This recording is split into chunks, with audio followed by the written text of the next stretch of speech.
Mari lihat dan dengar. Sulalatus Salatin, peristiwa kerana seorang dayang. Hai dan selamat datang. Pernah tak anda terfikir macam mana satu percikan nafsu boleh bakar hangus satu kerajaan?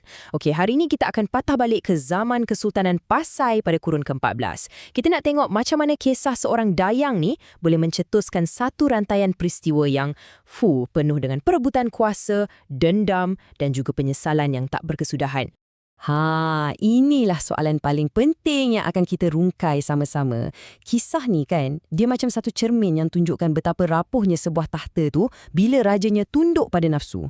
Dan macam mana satu je tindakan melulu boleh bawa kehancuran yang kita sendiri pun tak bayangkan.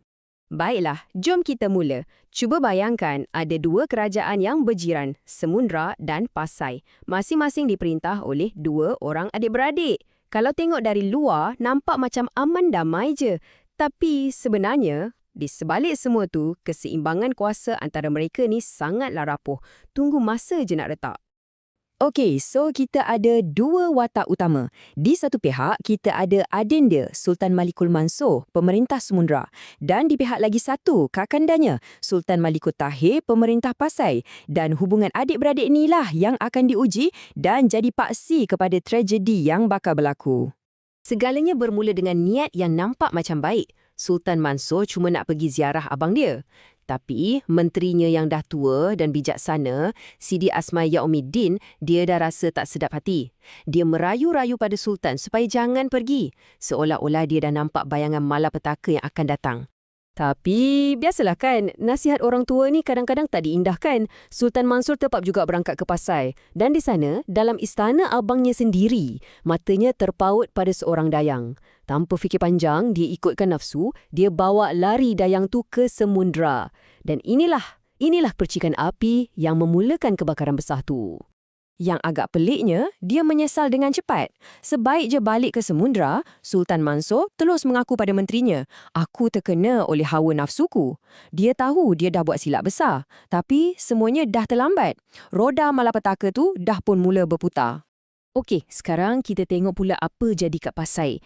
Berita perbuatan Sultan Mansur sampai ke telinga abangnya, Sultan Tahir. Bagi Sultan Tahir, ini bukan sekadar tindakan melulu, ini satu penghinaan. Marahnya bukan main. Api dendam dah mula membara dalam hati, menuntut pembalasan. Tapi Sultan Tahir ni dia tak gelojoh. Dia dan menterinya rancang satu helah yang sangat licik. Umpanya, majlis khatan untuk anak dia sendiri. Adik dia akan dijemput sebagai tetamu kehormat, disambut dengan senyuman sebelum perangkap tu dipasang. Keadaan makin tegang ni. Sultan Mansur pula langsung tak syak apa-apa niat jahat abang dia. Dia terima jemputan tu dengan hati terbuka dan berjalan terus masuk ke dalam perangkap. Pentas sekarang dah sedia untuk satu pengkhianatan yang paling tragis. Dan rancangan tu memang menjadi. Sultan Mansur dan menterinya disambut mesra masuk ke istana. Tapi pengawal-pengawal mereka semua kena tunggu kat luar. Pintu ditutup. Senyuman manis tadi terus bertukar jadi pedang yang tajam. Mereka dikepung dan ditangkap. Tanpa sebarang bicara, Sultan Mansur terus dilucutkan kuasa dan dibuang negeri ke Manjung. Lepas tu, Sultan Tahir bagi satu pilihan yang memang mustahil kepada Sidi Asma Yaumiddin. Tinggalkan tuan kau dan kau hidup atau kekal setia dan kau mati. Ini ujian kesetiaan yang paling getir. Dan dekat sinilah kita nampak erti kesetiaan yang sebenar. Tanpa teragak-agak, menteri tu buat pilihan dia. Kata-katanya, baiklah kepala bercerai dengan badan daripada hamba bercerai dengan tuannya. Jadi bukti sampai bila-bila. Bagi dia, kehormatan dan taat setia tu jauh lebih penting dari nyawa dia sendiri. Dan balasannya memang kejam dan serta-merta. Sultan Tahir arahkan menteri itu dipenggal. Kepalanya dicampak ke laut.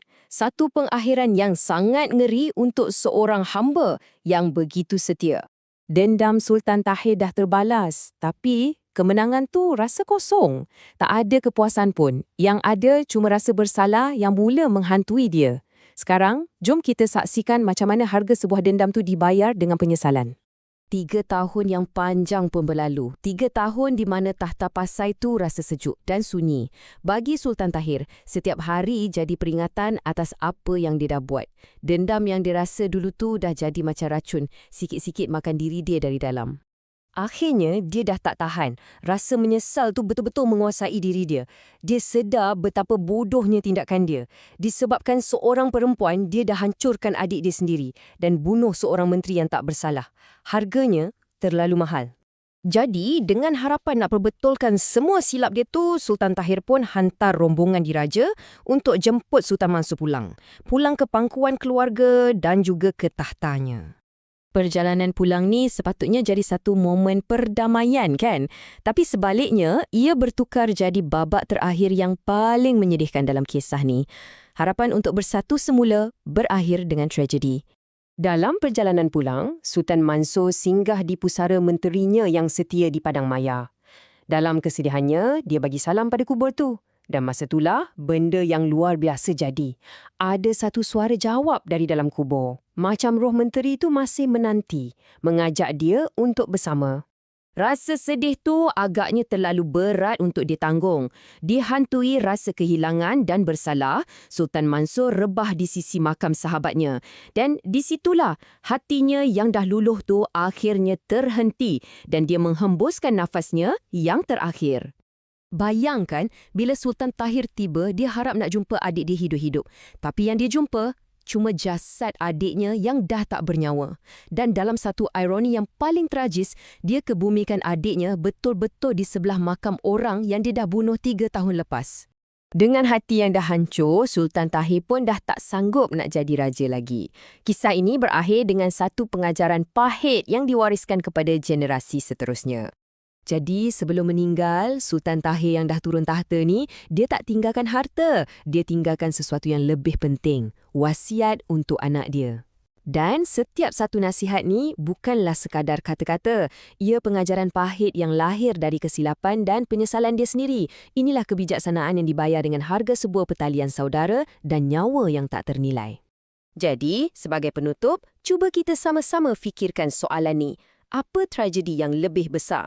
Hilangnya nyawa kerana kesetiaan atau terpaksa hidup menanggung beban penyesalan?